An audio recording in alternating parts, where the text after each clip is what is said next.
Let's talk about it.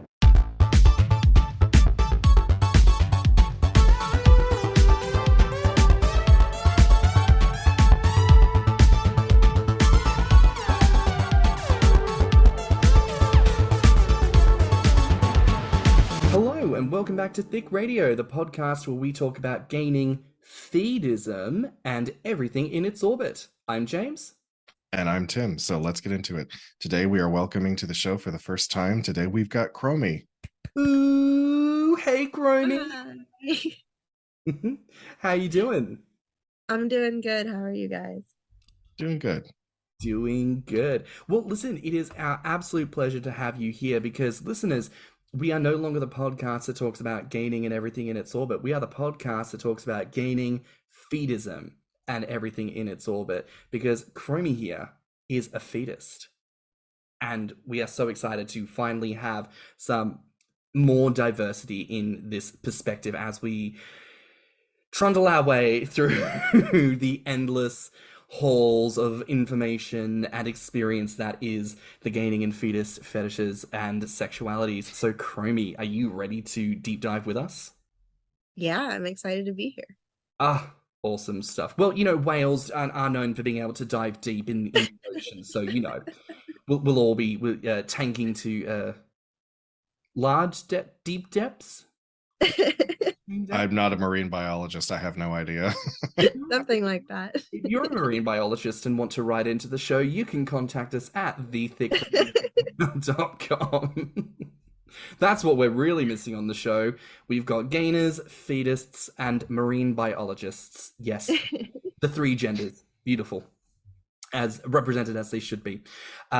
Beautiful. But Chromie, look, as I said, we're so excited to have you here today, and we're going to be delving into the delicious topic of BDSM, because when we first connected, you'd really taken the time to explain to us, you know, this is sort of a lens that you view your own sense of feedism through. Is that right? Yeah, I would say that I definitely classify feedism as I've learned more about kinks in general. I've come to the understanding for myself that feedism is definitely part of like the BDSM umbrella. I would agree. I feel like there's such a crossover, and you know, Tim, obviously we've covered this, talking about how blueberry kink is basically gainer flavored brat taming. You know, I think there's a very clear line of cause and effect BDSM with how we understand, logify, and even approach gaining and sexual proclivities with one another. I mean, what are your thoughts on that? I mean, I am connected to it sort of adjacent through the leather community, which the leather is, you know, an offshoot of BDSM, as many things are.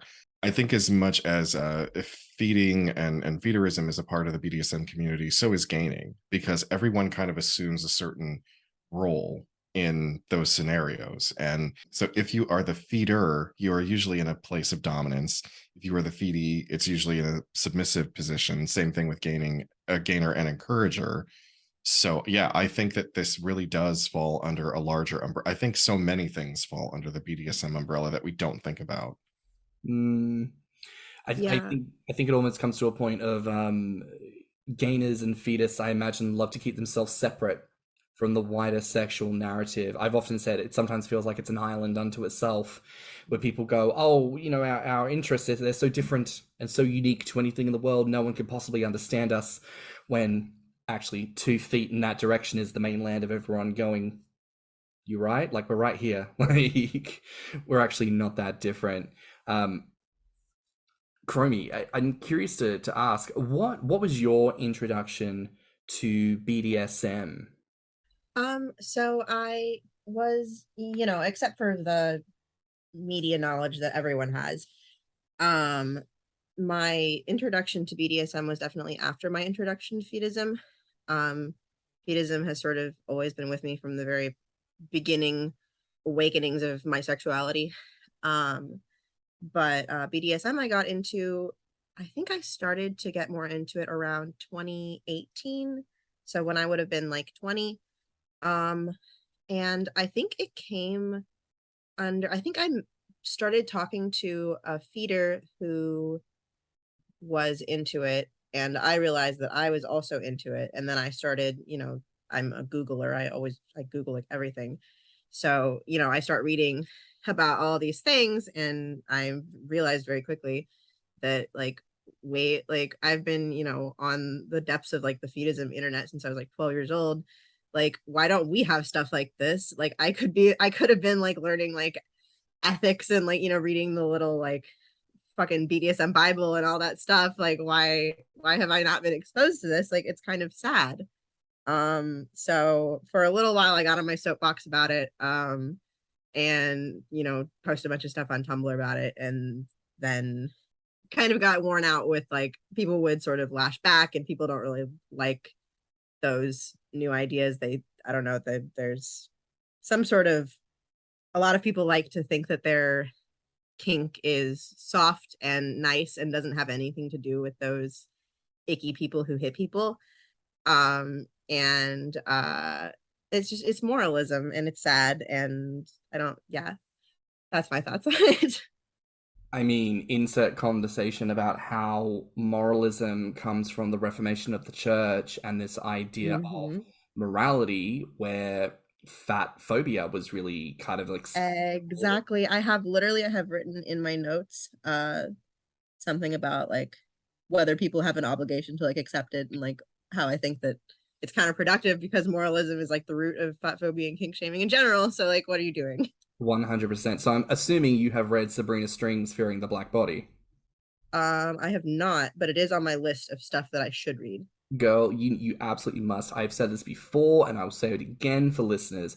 We're gonna come up with like core reading as like part of your like fat/gainer education, and Fearing the Black Body by Sabrina Strings needs to absolutely be up there, because she takes you on a journey all the way from Botticelli and the Venus in the Shell all the way down through to where we are at today, and explains how racism and fat phobia are intrinsically linked, and how the Reformation of the Church in itself is also kind of linked to ideas of racism, and then fat phobia becomes the sort of straw man argument to kind of justify it. Like, no, we don't have a problem with these black people who we just said they no longer have to be slaves. It's all the fat people that we really have the problem with. And it's a whole thing. Read it, talk to us about it, reach out to us with your thoughts and feelings at thiccradio@gmail.com.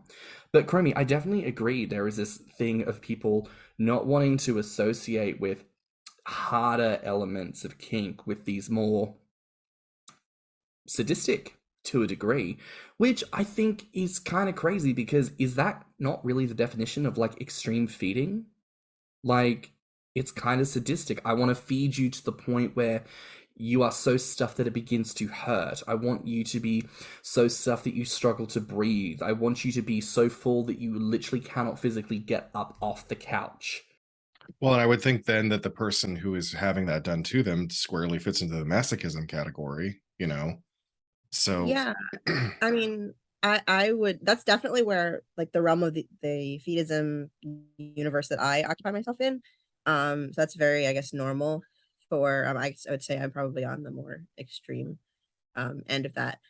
But I think the stuffing into like the pain and sort of the more extreme stuff is definitely my area of expertise, we'll say.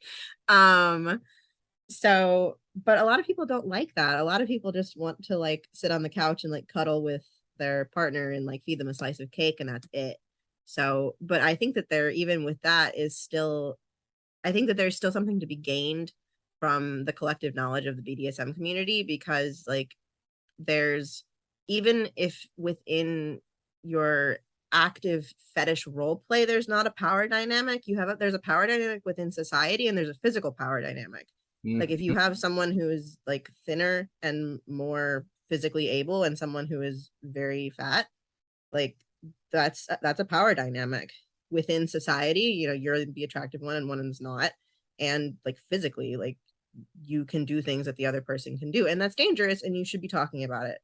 And if you're not talking about it, there is the potential for abuse to be happening, maybe without even anybody knowing. So I was going to say, even if you don't participate in the more, I guess, quote unquote, sadistic part of it, or the part where you're actually causing physical pain on someone else. I mean, even if you are being tickled with a feather duster, there's a clear aggressor and, well, I don't want to say aggressor. How can I put this? Instigate. There's a clear instigator and a clear receiver of the instigation. So like Absolutely. there is still a defined role of the dominant and the submissive. And there's still someone who's experiencing it in a more physical way than the other person, and there are psychological things that are involved with that. Yeah. Like, I think the idea of aftercare is so important, and I Mm. think a lot of people practice it maybe without knowing it. Like, I don't think everybody's just around here just like doing something terrible to somebody and then just like leaving. I should hope not, because that's just But a terrible person. exactly. But I think a lot of it is common sense, but like I think having a name for things, and like I just think language is so important Oh my just goodness. in general.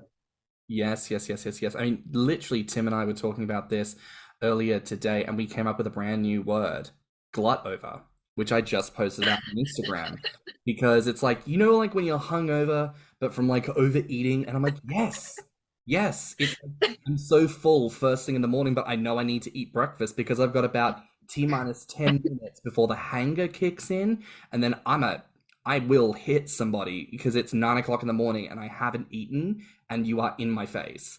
And that's just a dangerous place to be. And I had brought it up because last night I actually had the house to myself for a good like 4 hours. So I decided to like really go for it. And I mean, I stuffed myself like a freaking turkey. I felt like I was going to explode. And when I woke up this morning, I was that, you know, that sluggish, slight hangover, like slight headache. Oh yeah. I was like, oh God, I'm like, I feel like I'm on like a sugar crash or something. Yeah. So, ladies and gentlemen, listeners, we are calling that a glut over. What are you experiencing? Oh, I'm having a glut over. Oh, overstuffed last night? Yeah. But you're absolutely right. Language is so important. Developing language that we can use specifically for ourselves to articulate things that happen within the community. You know, another term we came up with was gain shaming, where you will critique someone about the nature of their weight gain, the limits of their weight gain, the approach to that weight gain. You're gain shaming that person. You are gatekeeping how they should apparently do the gains. And that's just wrong. We are all out here to do our absolute best, however we want to do it. Don't come for my gig. I want to indulge in my gains the way that I want to do my gains, and they are perfectly valid as they are. Thank you very much. I mean, Tim, as a more established person from a multitude of communities, what have you noticed in language shifts over the past couple decades? Oh God. I mean, I don't know if it's so much in some of the niche communities that I belong to, but I just in the queer community as a whole. Like I remember when we just said gay community. I remember before other letters got added to the acronym. I remember some words that were thrown around very easily and very without much thought that are now considered very offensive words. You know, like we at the time we didn't know that we were hurting people because it had become such a part of the vernacular. You know, just to see how much of that has changed, I'm often amazed by, because I feel old. I feel like I have to catch up sometimes. Like I'm like, oh shit, we don't say that anymore. You know. So, Chromie, just to kind of touch base, you mentioned aftercare before, which I love. I want to ask you, what are your particular rules within BDSM and aftercare, and how do you enforce those? So I think my situation is a little bit complicated because like I do things so publicly. Um, so like a lot of the degradation and the humiliation that I receive is from just like strangers. So a lot of that is stuff that I have to like kind of enforce with myself, and just kind of manage on my own, with the help sometimes of feeders that I'm close with. But I think mainly I would say that I self-manage it, which is maybe not like maybe this like absolute smartest thing to do, but so far I haven't had any issues. Um, if there's a problem, I'll reevaluate. So far I've been fine. But I do definitely like when I'm doing one-on-one things, I share various things that I just don't like. I think a lot of the people who send me, a lot of people who are degraders, their kink is getting you off. So a lot of people are very observant and are incredibly talented actually at like picking up things that I like and don't like. So I haven't had too much of an issue with people like doing stuff that I don't like, because I just don't post those things, and people tend to play off of what other people say. So I kind of manage it in a way that it tends to work very well. Occasionally something slips through the cracks and somebody says something that's like actually mean. And sometimes I just interpret it wrong because it hit at a sensitive spot. But generally it actually works pretty well. I've been surprised at how talented some people are at like picking up what like very small details make me tick. It's pretty impressive. Something that really sticks with me is you'd said before, your approach to how you do things at the moment maybe is in some ways a little bit hazardous, shall we say, because of the potential for things to go a certain direction. But you haven't encountered issues with that yet. But you said, if I do, I know that I can manage that and then adapt that process and move forward. And I think that's the perfect approach to pretty much anything we do as gainers. It's so easy to say, oh yeah, I want to grow to this size, I want to do this, I want to meet up, and I want to blip, blip, blip, blip. You don't know sometimes until you get there. And you could be in the middle of doing it. And maybe you started off feeling really good, but by the midpoint, you started to have a change of opinion. That's perfectly fine. And it's so important that we listen to our bodies and we look at the cues and look at the signs. And then when we see resistance or we see a critique where we think, ooh, I don't necessarily like that, it's so important that we have worked into our own personal structure that need to say, right, well, we can adapt and we can pivot and we can shift and we can make something custom to account for this. Because just because something doesn't fit within 4 confined walls of something doesn't mean it's wrong. And just because something does fit within 4 confined walls means that it's right, So I think that attitude of looking at things over again and adapting where need to is honestly the most important thing you could do. And really hats off to you, Chromie, for insisting on that. I love that. Thank you. And I think that a lot of that stuff, I personally don't ever really do like goal weights for that exact reason. Like I just have no idea like what my body is like. I think it's honestly so silly and really counterproductive and like really has a potential to like be harmful. So I actually really dislike the concept of goal weights. Sometimes I'll go off on someone who asks what my goal weight is. Occasionally they get caught in the crossfire. And they're like, I didn't really sign up for like a lecture today. Like I just wanted a number. And I'm like, sorry. But yeah, so that's my opinion on that. And with people that I am doing like degradation with, generally, like I have been on the internet long enough that I have generally a pretty good sense for like whether I'm gonna jive with a person or not, and like whether the person is like a normal regular person who's like going to treat me like a regular normal person. So generally there's not a problem. And if somebody says something that I don't like, sometimes I'll just gloss over it because it's not something that I like hate. Like maybe it does something for them, like it just doesn't do anything for me. But sometimes it'll like they'll like I can tell that like they think that I like it, and I'll say something like, hey, like by the way, I don't really like that much. And they say okay, and then they don't say anything. Like it's not that big a deal, except for like the very few like ground rules that I generally put down about like specific things in my body that I don't really like, and certain sexual things that I don't like, and all of that sort of stuff. Like really I haven't had too big of an issue. Most people are like regular normal people who like just want to like get their nuts off. Excuse me. Right, the moment I went to speak, it came out. I was like, nah. You should have left that in. Just gainer things casually, like, no, I'm good. So, Chromie, I know we've kind of you've spoken a little bit on how like there's this intrinsic BDSM element to like gaining and fetism, but I want to probe that a little bit more. Like, can you offer up maybe some more specific examples of how things we might do as gainers and fetists correlate more specifically to existing parameters within BDSM? Yeah, well, I mean, there's the obvious one of like the force feeding, and my personal favorite scenario is like the being kidnapped and force fed in the basement. That's my thing. And that's like very obviously like that's CNC and bondage. Like that's all that is.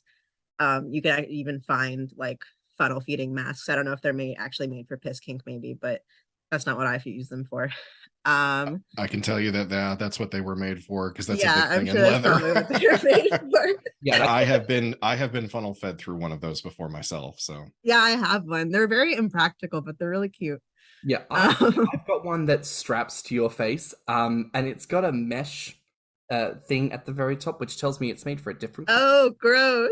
Yeah, no, it's never been used for that. And no shaming to anyone who's into this cat fetish. No shaming. Sorry. No, it's okay, it's okay. But you know, I think that's its intended purpose. But I think things Yeah. like that are perfect for feeding, because especially if you've whipped up like a delicious looking shake and it's got those like little chunks in it that you haven't been able to like get out, that little sieve mesh will take right care of that. So you know, Excellent. you gotta look at the products you're purchasing and actually weigh up the pros and cons. But apologies, Chromie, please continue. So obviously, like the feeder feedy generally is submissive dominant. Sometimes though, you can have like a submissive feeder. That's like a real thing. I think you honestly see it more.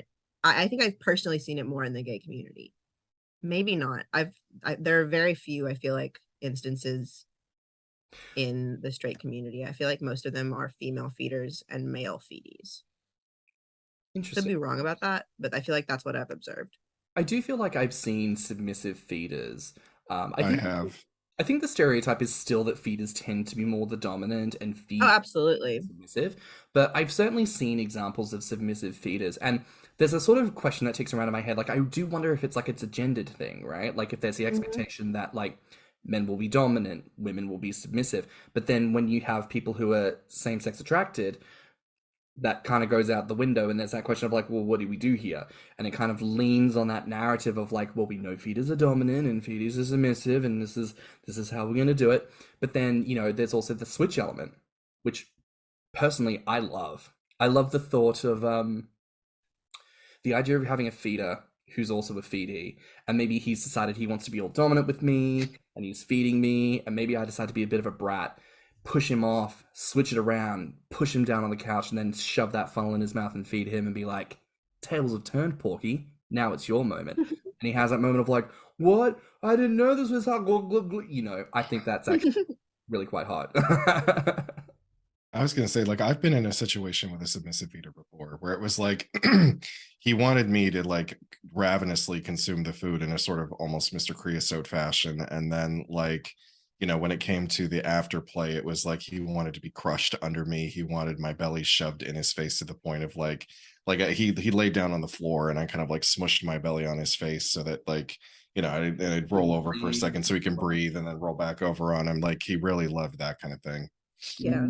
I've been meeting up with a feeder who on occasion wants me to fulfill the fantasy of being like the asshole dominant feeder. And when I have to be in that mode, it's like I'm like snapping my fingers, and I'm like, come on, feeder boy, bring me more food. I'm hungry, I'm starving, I'm wasting away over here. Hurry up. Don't you want me to be fat? Come on. And it's quite interesting to see like dynamic shifts, how someone can go from being like kind of assertive to being like, oh, yes, sir, right away, scurrying about, grabbing food. You know, I can kind of see the sexual element when I'm in that moment. Even if it wasn't for my benefit, I'm sat here like, I'll just do whatever, because if it makes you happy, I'll do it. I'm sat here like, girl, I can get used to being, you know.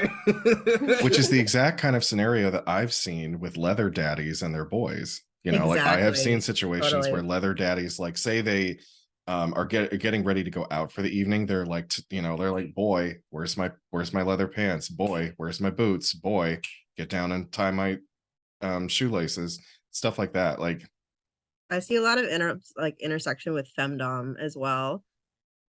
I see a lot of like there are a few models that I can think of who that's like kind of their thing. A lot of it intersects with vor, which I think is very interesting. Not all of it, but a lot of it does. Yeah. No, that's really interesting. I have a massive respect for femdoms. Like, there's a show called Sex Actually with Alex Levine, and she interviews Mr. Stormy, and she is this fabulous, like, 6'+ tall black woman who, like, a black woman dressed in shiny black leather, cracking that whip, and I am like, ooh, as a gay man, like, there is something in me that is resonating with what she is doing. And I also It's like, think do I want to fuck her or do I want to will be be her. her? I think I just want to like scurry up to her afterwards and be like, "Can I get your autograph? I think you're inspiring." Like, I just think she's so cool. But I think that one of the cool elements of that is kink doesn't care about gender or sexuality. We care about gender and sexuality. Kink is like, I am here for my own purpose, and you either get on or you get off. And sometimes, in order to get off, you need to get on. But that's a different story. But I love that element of like how within kink and fetish, people who maybe aren't sexually there for one another can kind of eye each other across the way, give each other a knowing look, and say, "I see you. I respect you. Let's get coffee after this. After we have like wiped clean all of whatever the detritus is, and we'll go get coffee and be normal people after this." But I think it's so interesting to explore the ways in which gaining and BDSM are so intrinsically linked. I mean, Tim, we have discussed at length about Warren Davis and his artwork being such an impetus for the gaining community, and how Warren Davis artwork is basically just gainer flavored Tom of Finland. And Tom of Finland is a very particular art style developed around BDSM and leather and about all of that community. So even within our artwork and our form of visual expression, it has this link and this callback to this older era of kink and sexuality. So, I mean, talking more about this, like much of what feeding is and being fed lends itself to that dominance and submission. Considering the typical role play that exists with that, Chromie, I want to ask, what do you think gainers and feedists can learn from more seasoned kinksters? So I think something that the BDSM community has, and to some extent, actually, I think the gay gainer community has more than the general fetus community, is like knowledge of our own history. I've seen some stuff on like the Grommr website about I think going back to like the 80s, about the gay gainer community. I've never seen anything like that about the fetism community, which is kind of sad because like there are fetism meetups. Like I wish that someone would it would be nice if there was some sort of collective effort to create that. But I think that knowledge of our own history, and just like collective knowledge in general, just like what some sort of non-kink space, like the BDSM community has, like the what are those called, munches, and even in dungeons, like you talk to people like they're real people because they're real people, but if you're only interacting online, you don't really have that quite as much. Maybe you have that with one or two people who you talk with in DMs a lot and kind of becomes your friend, but it's isolated to only a couple of people. So I think that's something that we're really missing, is that most of the knowledge that we have collectively of fetism comes from porn. And I think that is potentially very damaging. I think that you see that a lot with it's generally with the feeders, because they're the people who are not actively experiencing what's going on. I think there's a lot of not really misinformation, because it's not anyone's job really to spread any sort of, it's porn. It's by definition fulfilling a fantasy. But I think a lot of people don't have any sort of real life experience, and then just sort of, they don't know what's real and what's not. And I think that can really inhibit someone also from maybe forming a relationship, because you kind of come off as not so smart. So I think that that's unfortunate. I wasn't aware that wasn't available, because like you said, I guess within gay gainer community and gay leather community, gay BDSM community, yeah, we really do know the impetus of so many things, where it came from, and like we know our history. Because I remember the first title that I ran for, somebody asked me, what is the origin of the leather appreciation flag? And I did not know. No one had ever sat me down and told me that. So I had to research it, find out where it came from, come back with the answer. Like, yeah, they are on it as far as knowing the history of it, which I find ironic, I guess, because I would think that like we're all offshoots of something else, right? I mean, the gay community is a pocket within world population in general, right? So I would think that anything I don't know why I'm so phlegmy, guys. I'm so sorry. There was a change in the weather and like my nose is dripping. It's okay. But, I'm quite plaguing myself. For me, it's the dab pen. But oh fuck, where was my train of thought? So yeah, I would think that as the gay offshoots of certain communities happen, that we would just be basing everything off of what the hetero community has done. It's interesting to find out that the information and the attention to detail and history is not present in the hetero side of things. BC. No, because I think. Oh, sorry. Go ahead. Oh, no, Chromie, please, you go. You're our guest. I was just gonna say that I think that that's because the gay community has had to do that. Like there have been a lot of initiatives also, like even academically, to like preserve the history of the gay community, whereas the straight community of kink people and I think BDSM as well, but that's from the gay community. Like the BDSM community kind of came out of the leather community, if I understand that correctly. I believe so. I could be wrong. But I would also think that like leather totally and BDSM have been around since time immemorial, right? Like I'm Oh, sure that absolutely. there were people in the Middle Ages that were whipping each other for pleasure, not just because they were worshiping Jesus. Totally. That might have been the excuse, girl. Like, oh yeah, I just converted to Catholicism and I've done a whole lot of sinning. You need to give me several paddle spanks. I mean, the ancient Japanese were crazy. The practice of self-flagellation to bring yourself closer to Christ. It's like, come on now. Like we all know what you were really doing. Mm-hmm. Mm-hmm. But Chromie, you're exactly right. That was actually what I was going to say before, because even Tim, what you were saying, the expectation that gay is the offshoot of straight is premeditated on the idea that straight is the norm and that gay is the divergent. We exist in straight and then diverge to become gay. Right. But in fact, we are all independent of each other, existing in a sexual spectrum. And in fact, what we do as separate communities is look after our own. And there is an expectation in straightness. It's the same thing as like, well, why is there no straight pride? It's like, look around you at a fucking shopping mall. Exactly. And heterosexual relationships also happen so behind closed doors for like most of human history. Or like this to like most of like Western human history, most of recent Western human history. Let me amend myself there. You can cut all the rest of those out. And I suppose if you held in a bowl all queer people and you thought to yourself, hey, let's have a conversation on like the way in which we have sex, most queer people are not going to debate that white gay men need to take a step back from certain things. Most queer people are not going to argue that AIDS was a thing that happened or that there have been certain elements that have come about. Whereas if you held all of heterosexual humanity in a bowl, you're going to get quite an interesting mishmash of people when it comes to the construct of sex.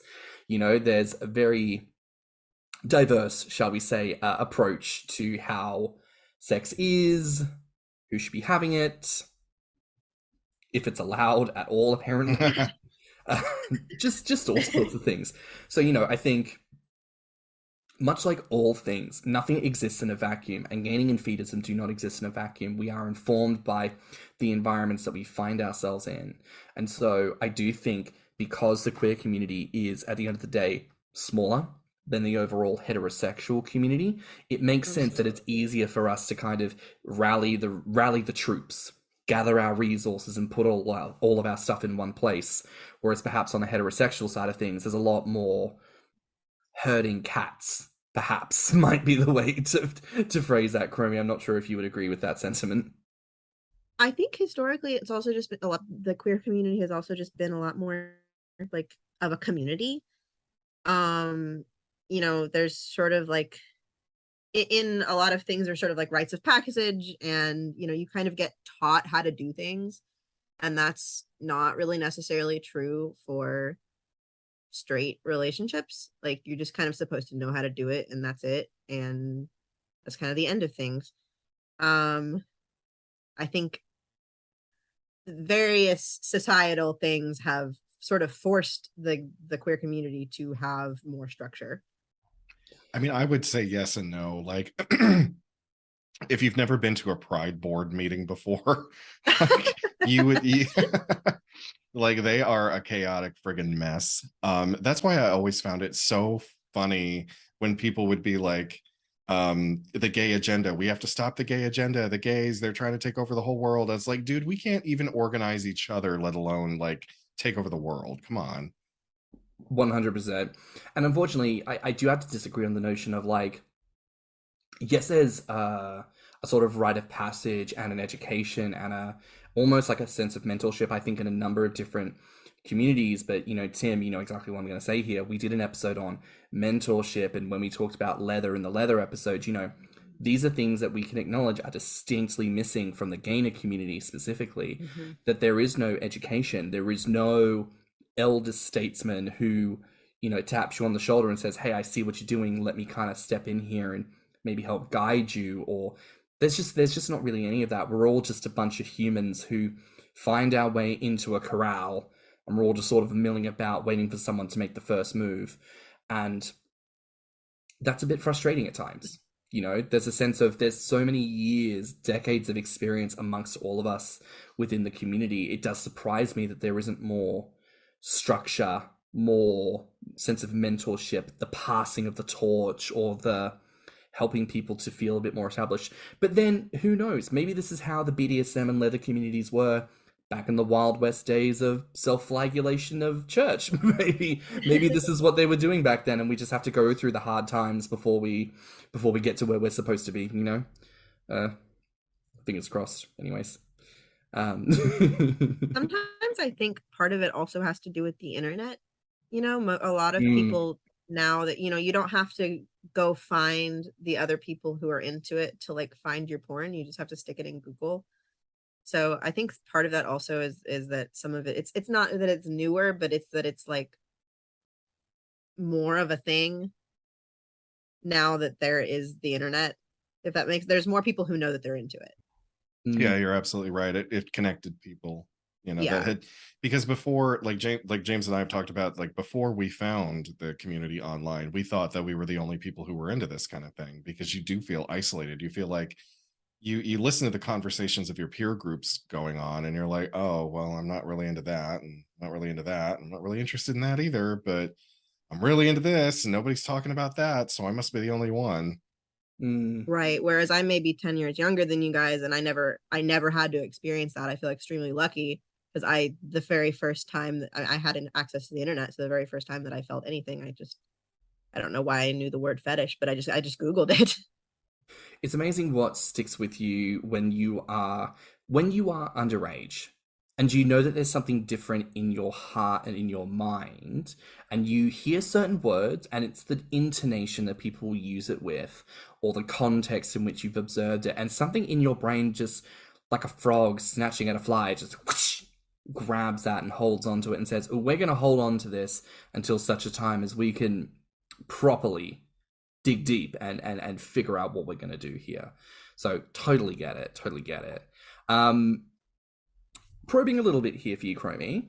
When it comes to elements like bondage, in your experience, do you have to consider how much rope or cord is needed, perhaps with larger bodies in comparison to smaller ones? So I have only done self-bondage, but yes, absolutely.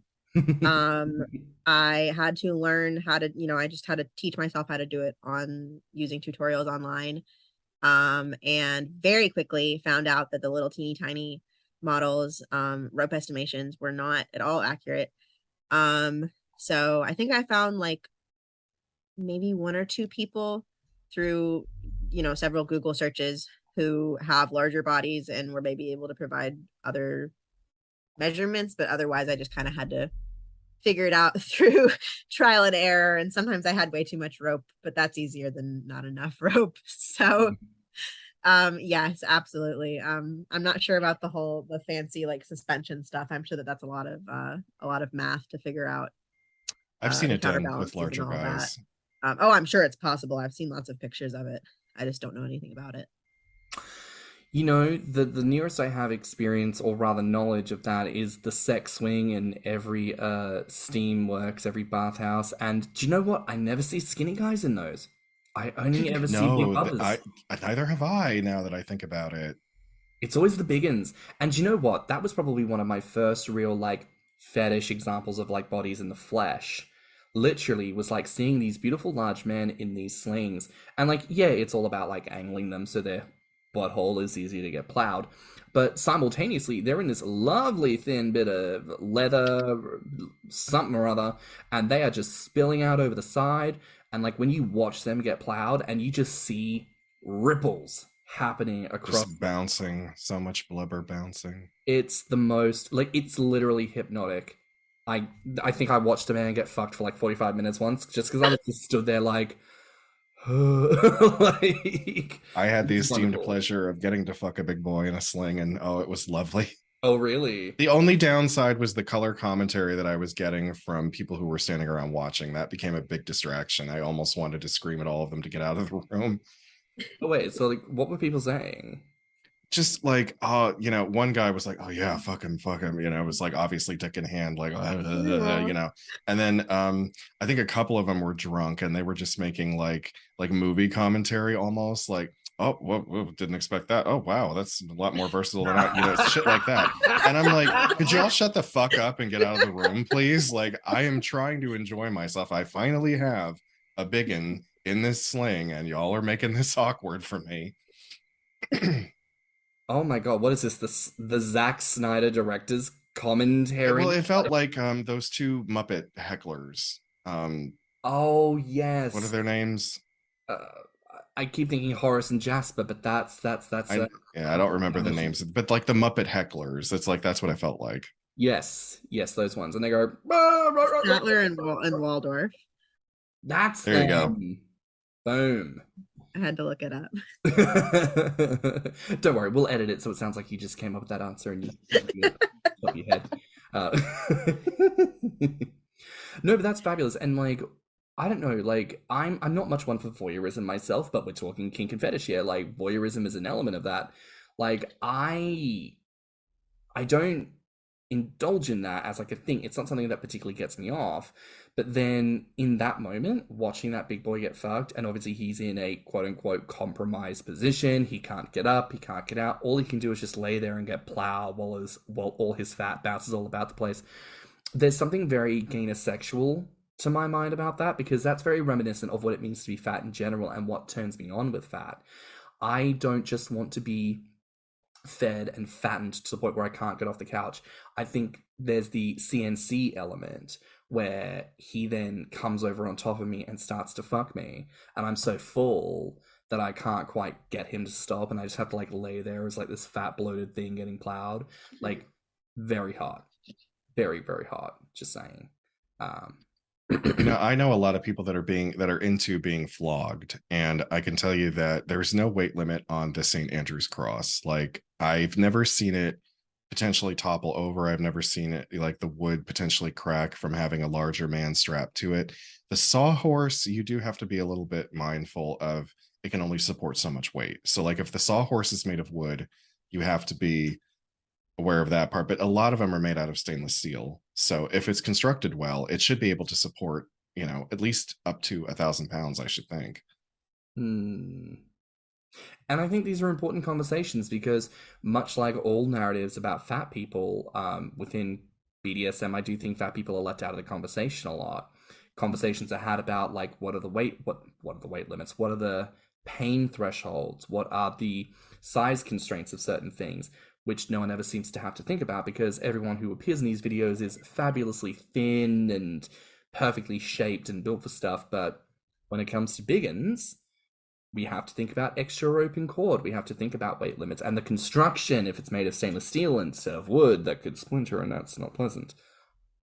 I was going to bring up one other thing, and I probably should have said this on the puppy episode, but okay, so if you are a human pup, if you're into the pup play thing, I realize that we all get into a certain headspace when we're on the floor mat, but try and be aware that if you are a puppy who only weighs 125 pounds, you're not going to be able to take down a puppy who weighs 420 pounds. And that puppy could probably kill you if you're not careful. Like if the 400-pound puppy decides to tackle you, you could get injured. So like, hopefully your handler is paying attention to the play scene. Is like, oh, no. This puppy too big for you. You're going to have to play with the little puppy for a minute. We'll get you prepped for the big puppy.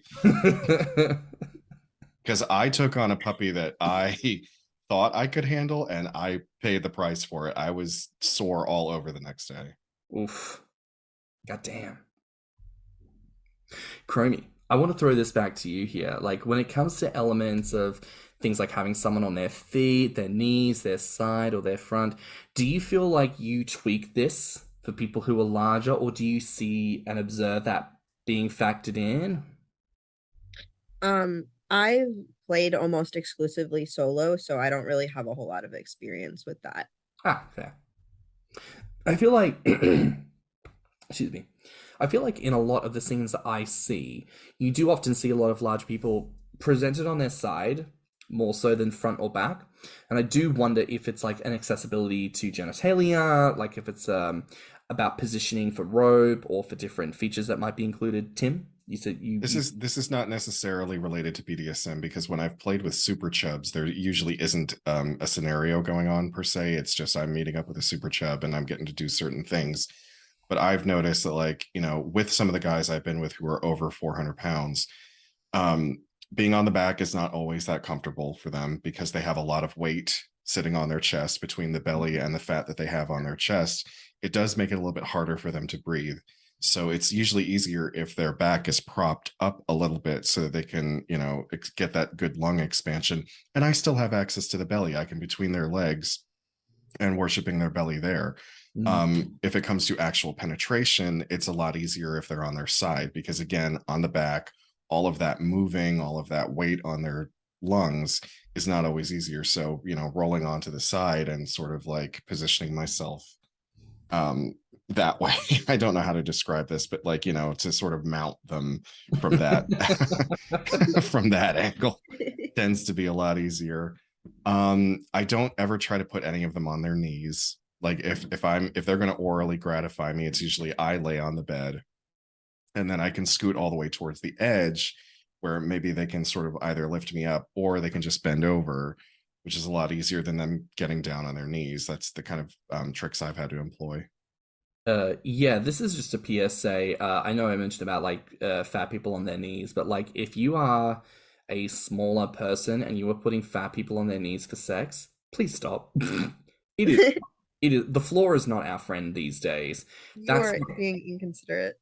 You are that being is a microaggression. You are being fat phobic, and we are calling you out right here on the radio podcast. Oh my god. Okay, so like this is not BDSM related, this is just life. We have a gas meter, which means we top up gas for usage in the house with a card, and it's quite low to the ground. And it is not fun for me these days to have to get down and pull it out and have to stand back up, or have to get down to put it back in and stand back up. And the other day I heard a click and I was just sort of very ginger on that leg for the rest of the day. Nothing was out of place, but I think that was just my my joint's way of saying, don't do it again, fatty. Please cease. Please. I know what you're doing is apparently required, but this is why you get a houseboy.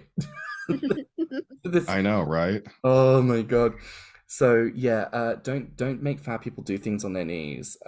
This is okay, actually. A quick segue here, since we're talking BDSM and sex.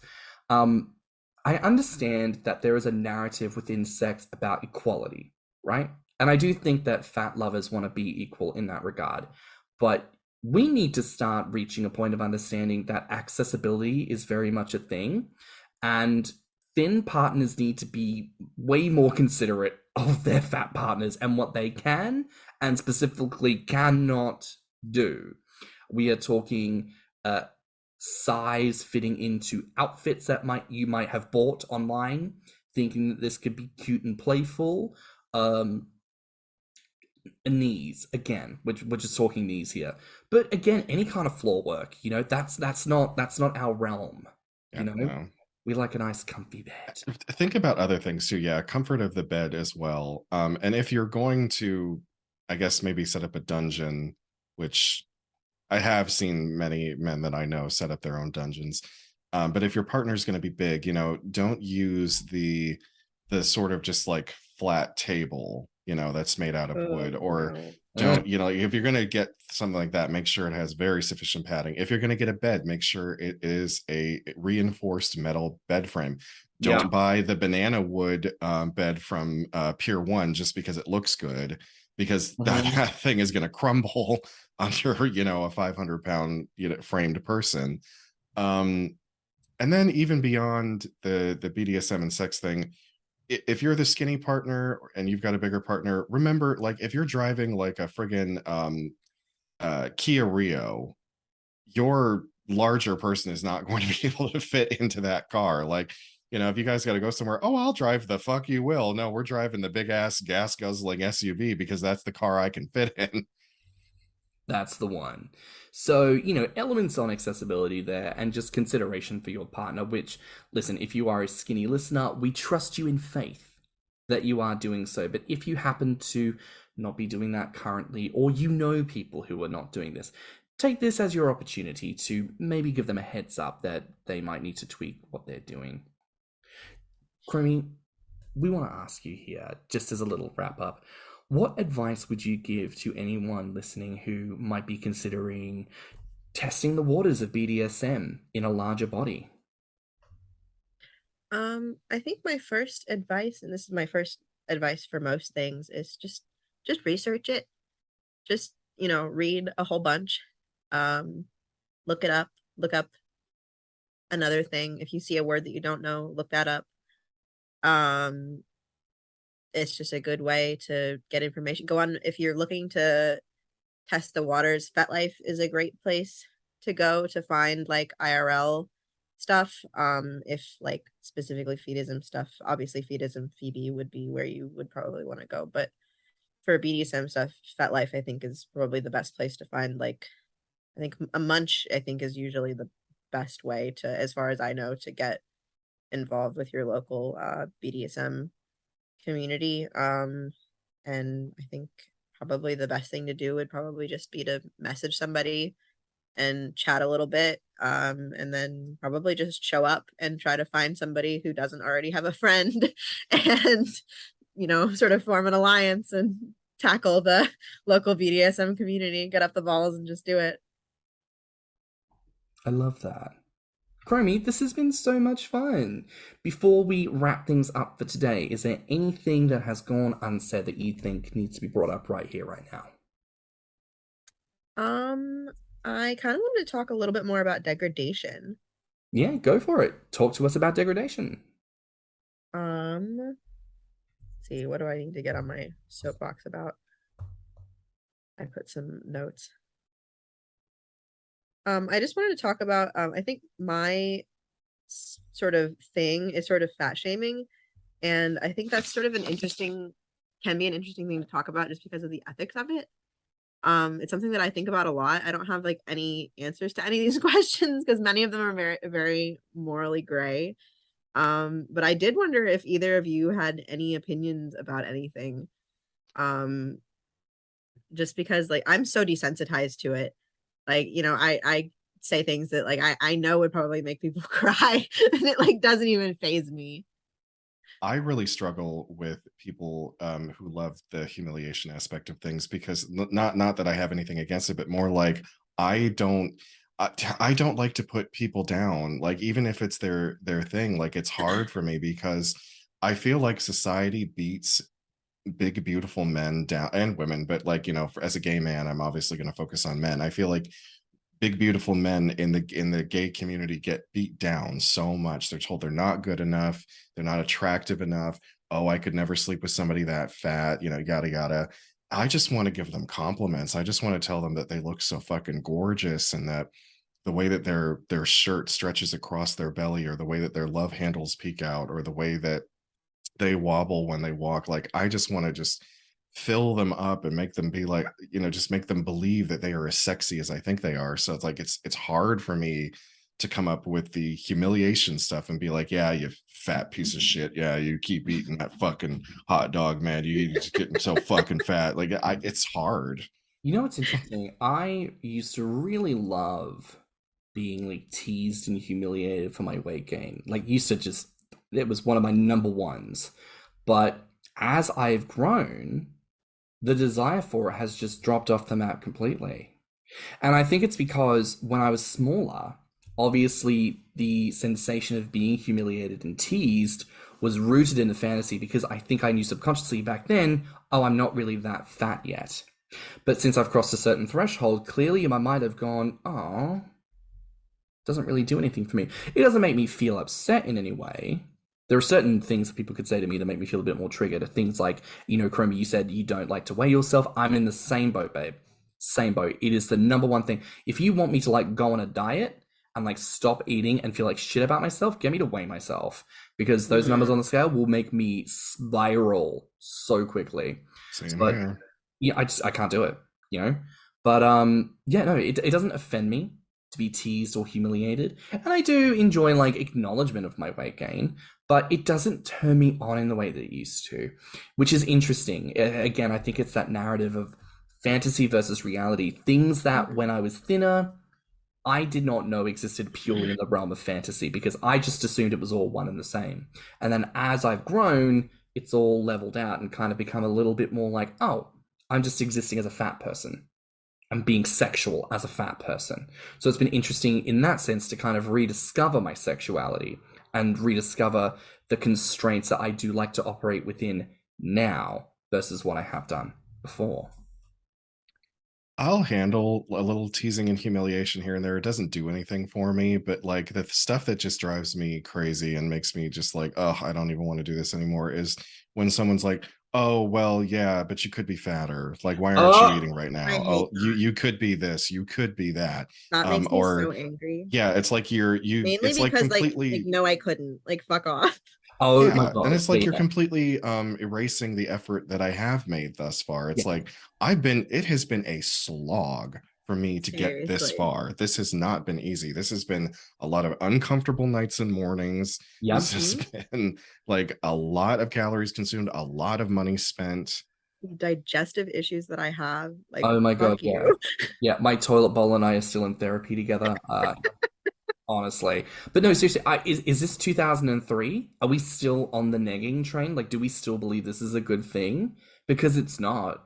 I don't know. And they do it to like try to turn you on, and they're just like kind of idiots and like don't know what they're doing. Yeah, that doesn't turn me on. That does not turn me on at all. It makes me want to just be like, malicious. Well, fuck you, and walk away. Exactly. Like, yeah, it's just there's no sex element there to me. It's just that's just rude. So that's a little PSA from us. I think we have given a PSA about this before, but bitch, we'll do it again. PSA: don't say nasty shit like that to people. It's fucking rude. And if you say it to my face, I'll slap you.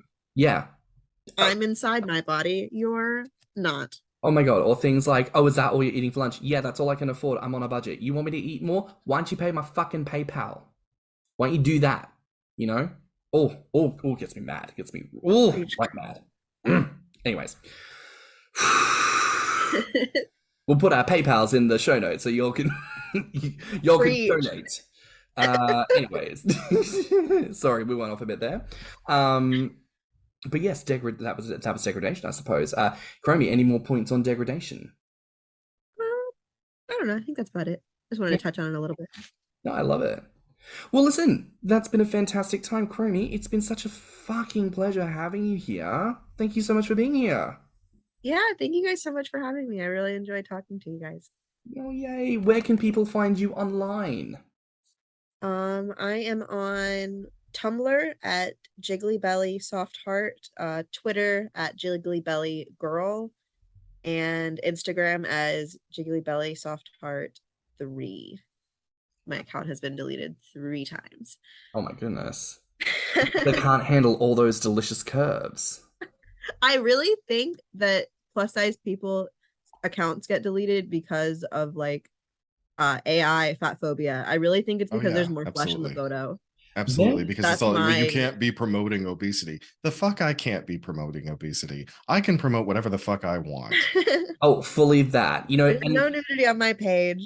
You let the skinny girls rock the fucking thongs. I'm in shorts. Like, fuck off. Oh my god, fully that. There are some We dudes out- see like gay, typically masculine muscle men, with their waxed chest and in a fucking Speedo with their bulge prominently on display, half their ass hanging Exactly. out, and no one says shit about it. Like, oh, isn't he Mhm. so hot? Oh, he's the picture of physical perfection. Oh my god, that shit can fuck right off. And honestly, the mood, it's like, oh, if you're gonna insist that being fat is unhealthy, I can't come into work today. I'm sick with fatness. Yeah, I'm Thank gonna you. start calling in fat to work. Sorry, can't come into work. Too fat. Can't come to work, too fat, still gonna pay me. But anyways, this has been another week on Thicc Radio. Thank you everyone for tuning in. Please remember to like and subscribe, rate us 5 stars, and leave us a good review. If you liked this episode, the podcast, or just us in general, share it with all of your friends and encourage them to tune in. You can find me on Instagram and BeefyFrat at stannnum. And you can find me on Instagram, Twitter, YouTube, TikTok, and Beefy Frat at Thicky Mouse. You can also look us up on TikTok at Thicc Radio or at our website at www.podpage.com/Thicc Radio. If you want to submit a voice note, you can reach us at anchor.fm/Thicc Radio/message. And if you have any questions or ideas for episodes, you can reach us at thethickradio@gmail.com. So until next time, bye, Fats. Bye, Fats. Bye, Fats. Let's talk about it.